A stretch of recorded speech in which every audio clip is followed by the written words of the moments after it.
สวัสดีครับทุกคน ตอนนี้ผมก็อยู่ที่สนามบินสุวรรณภูมินะครับผม และในคลิปนี้นะครับผมก็จะพาทุกคนเนี่ยเดินทางจากสนามบินสุวรรณภูมินะครับไปยังรังสิตโดยใช้รถไฟฟ้านะครับผม ถ้าพูดถึงเรื่องระยะทางก็อาจจะไกลนิดนึงนะครับเพราะว่าเราต้องนั่งรถไฟฟ้าทั้ง3สายนะครับต่อ2ครั้งเนาะ แต่ว่าถ้าใครที่ไม่ชอบขึ้นลงรถไฟบ่อยๆก็แนะนำให้นั่งรถเมล์ได้นะครับสำหรับในคลิปนี้นะครับตอนนี้ผมอยู่ที่ประตู4นะ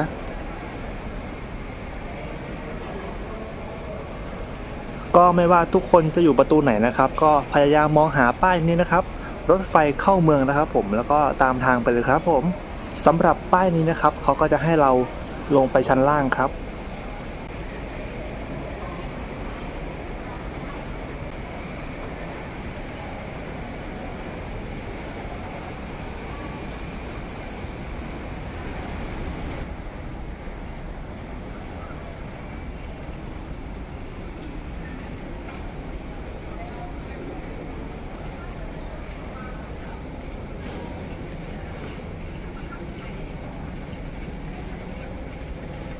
เดินมาถึงตรงจุดนี้นะครับก็ให้สังเกตตรงเสานะครับเสาที่มีป้ายสีฟ้านะครับผมเขียนว่ารถไฟฟ้านะครับ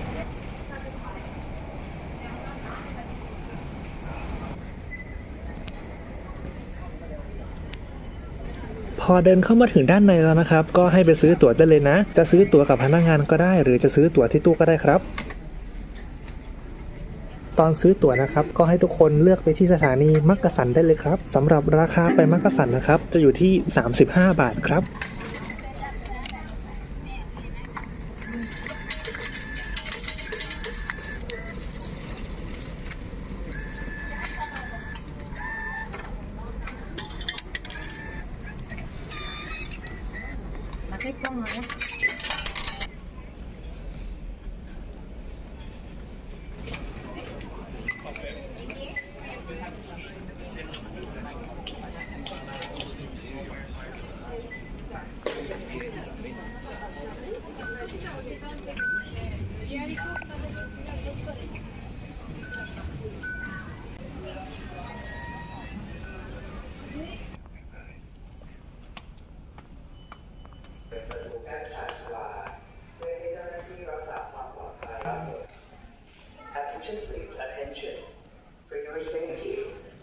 รถไฟฟ้า Airport Link สายนี้นะครับเราจะขึ้นจากสุวรรณภูมินะครับไปลงที่มักกะสันนะครับผ่าน5สถานีครับผม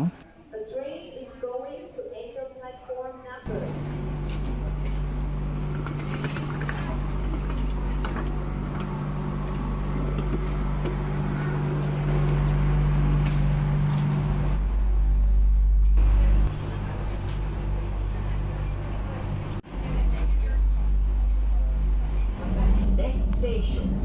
ลาดกระบัง Station สถานีต่อไปสถานีลาดกระบัง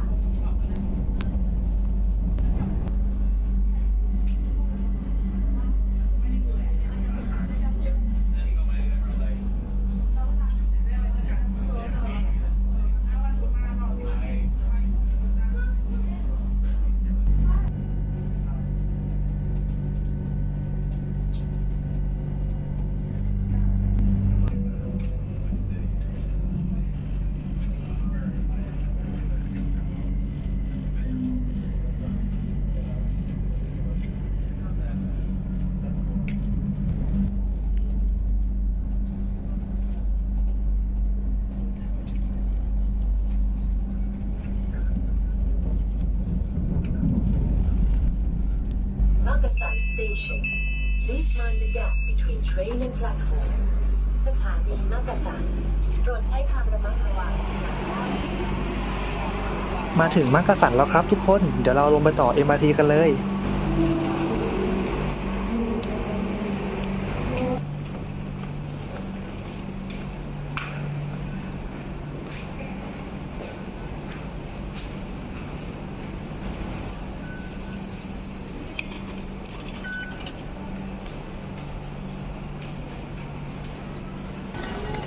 พอออกมาแล้วนะครับก็ให้ทุกคนพยายามมองหาป้ายทางออกที่2นะครับผม พ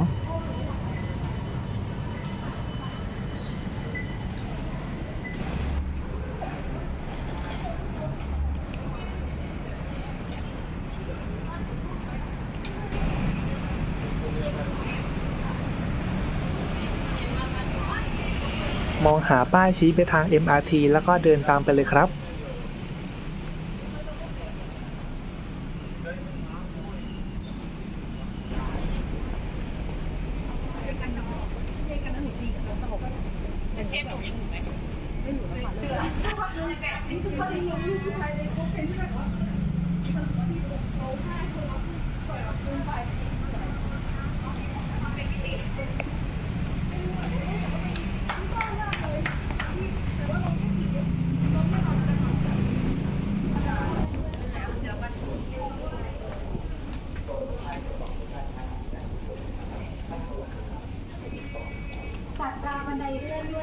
พอเข้ามาถึง MRT แล้วนะครับก็ให้ทุกคนซื้อตั๋วไปที่สถานีบางซื่อได้เลยนะครับผม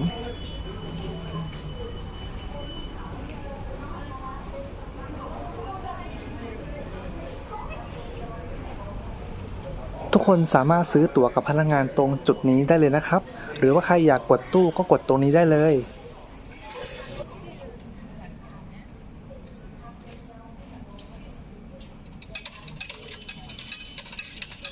สำหรับราคาจากเพชรบุรีไปที่บางซื่อนะครับราคาจะอยู่ที่38 บาทครับ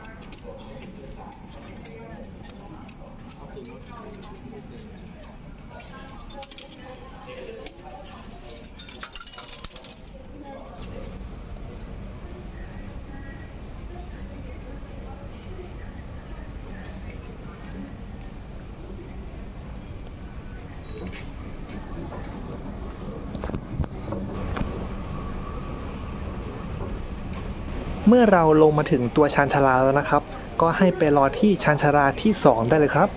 ปลายทางท่าพระนะ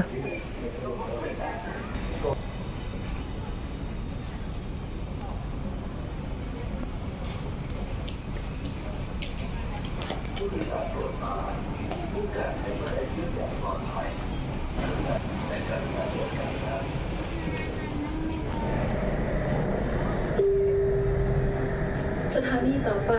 สถานีรัชดาพิเศษ Next station รัชดาพิเศษ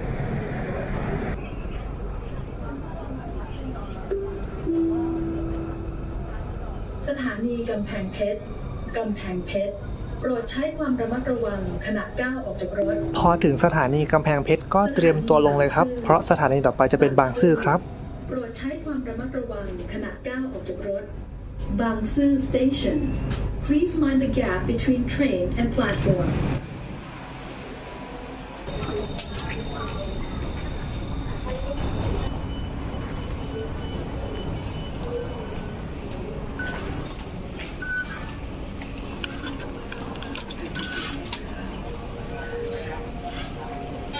พอออกมาจาก MRT แล้วนะครับก็ให้มองหาป้ายที่ชี้ไปทางสถานีกลางบางซื่อเลยนะครับ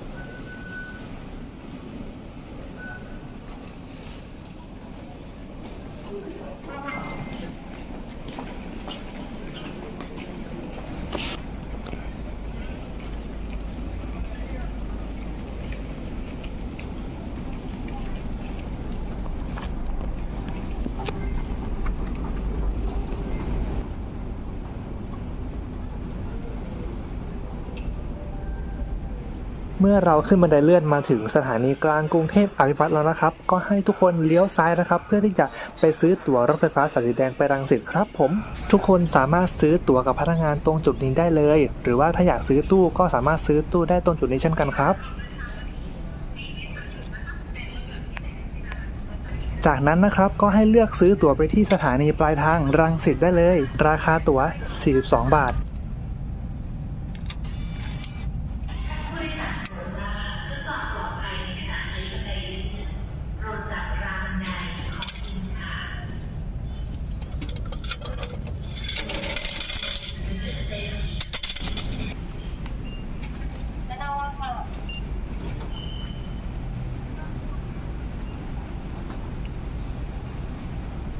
ให้ขึ้นไปรอรถไฟได้ที่ชานชาลา 3 และ 4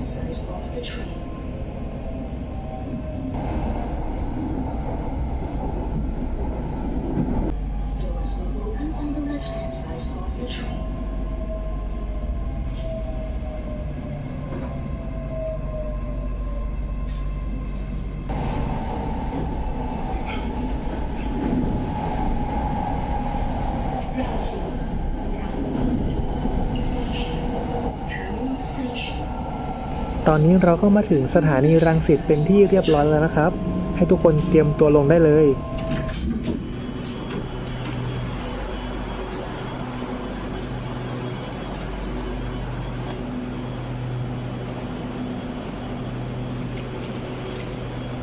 สำหรับการเดินทางในครั้งนี้นะครับ ผมใช้เวลาไปทั้งหมด 1 ชั่วโมง 26 นาทีครับ ขอบคุณที่ใช้บริการค่ะ Attention please. In case of lost payment, your fee must be charged specified by the company. Thank you.